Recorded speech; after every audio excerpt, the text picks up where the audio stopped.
Kita sangat memahami bahwa sampai saat ini pendekatan masalah COVID adalah pendekatan pandemi, bukan pendekatan perang biologi. Jadi penanganannya masih pendekatan kesehatan, bukan pendekatan perang, di mana cara menyelesaikannya bukan hanya masalah kesehatan, vaksin, vitamin, dan alat kesehatan, tetapi lobby politik luar negeri plus tukar-menukar alat tawar lainnya. Karena itu bagi New Mind masih meragukan akankah masalah pandemi ini akan jadi singkat jika menggunakan pendekatan seperti ini, pendekatan pandemi. Yang jelas sudah hampir tahun kedua pandemi ini berkuasa, belum juga menunjukkan COVID bisa dikalahkan. Jadi kira-kira apa yang terjadi dalam sisi bisnis di tahun pandemi ini oleh New Mind dikategorikan perang dunia ketiga. Yang jelas sabuk pengaman harus kencang terpasang, kantung oksigen bisa anjlok di depan Anda setiap saat, kemahiran pilot dan kopilot dan para kru kapal menenangkan penumpang dan membawa pesawat sekarang sedang diuji. Lalu kita sebagai pebisnis, kita mau bermain baru atau mau mengembangkan apa yang sudah ada yang kita bangun? Di saat turbulence ini bisa ambil posisi diam atau menyalip. Baiklah, bagaimana kalau kita lihat filosofi bisnis terlebih dahulu tentang kebutuhan. Kebutuhan dasar sampai kapanpun akan ada. Kebutuhan sandang, pangan, papan itu kebutuhan utama. Kita ingin menjadi trendsetter,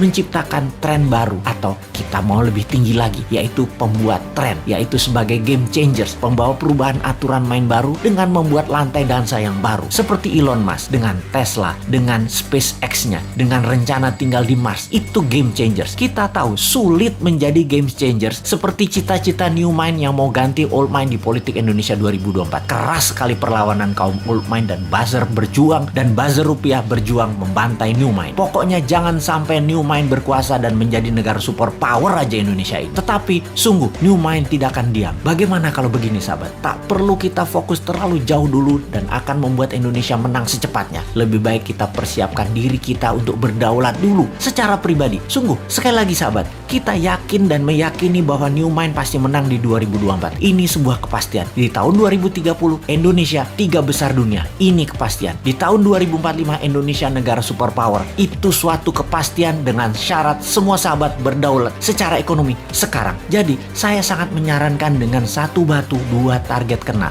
yaitu Anda pintar, Anda paham, Anda makmur, dan bisa membantu sesama. Sahabat, jika Anda membeli video narasi Bosman Sadar Kaya Advance atau Road to Billionaire atau keduanya, maka di masa pandemi ini Anda bisa belajar merubah mindset dan memiliki bekal ilmu baru untuk sarana sukses Anda. Dan tak kalah penting, keuntungan penjualannya adalah untuk rumah yatim Indonesia yang di masa pandemi ini berat perjuangannya kalau sendirian. Sahabat, terima kasih atas keputusan Anda untuk belajar, membeli, dan membantu sesama. Salam hormat dari kami.